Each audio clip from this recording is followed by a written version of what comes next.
अब हम लोग मॉडल पेपर 2026 के क्वेश्चन नंबर 15 को डिस्कस करें। ठीक है, 15वां क्वेश्चन कह रहा है कि यदि cos थीटा का मान 4/5 हो तो tan theta plus sin theta का मान क्या है।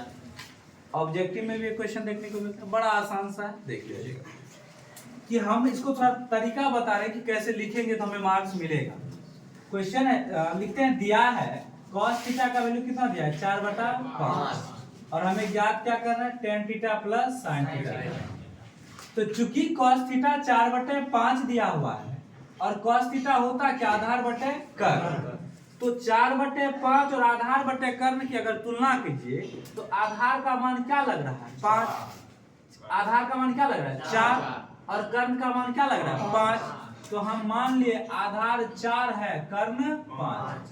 जब आधार और कर्ण मालूम है तो हमें निकालना क्या है लंब। क्या निकालना पड़ेगा लंब। और लंब निकालने के लिए हम कौन से प्रमेय का प्रयोग करते हैं, तो लंब का फॉर्मूला क्या होगा कर्ण स्क्वायर माइनस आधार।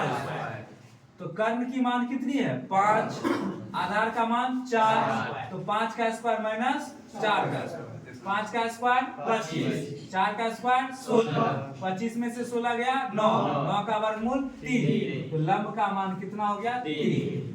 अब हमें चाहिए क्या tan थीटा और sin थीटा। तो पहले tan थीटा निकालते। tan थीटा होता है क्या लंब बटे आधार, लंब का मान 3, आधार का मान 4, तो tan थीटा कितना हो गया 3/4।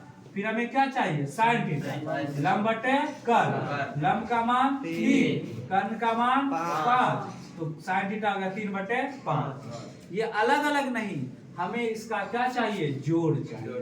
तो अब हम लिखते हैं tan theta plus sin theta.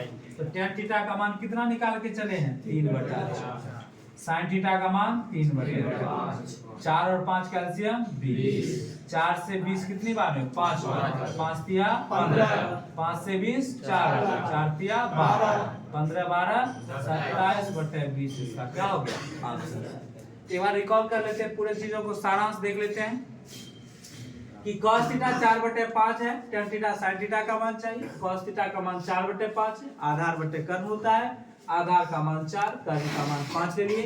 लंब नहीं है तो लंब निकालने के लिए हम पाइथागोरस प्रमेय का प्रयोग किए, लंब निकाल लिए। फिर tan थीटा का फॉर्मूला होता है लंब बटे आधार, लंब के जगह 3, आधार की जगह 4। sin थीटा का फॉर्मूला होता है लंब बटे कर्ण, लंब के जगह 3 और कर्ण के जगह 5।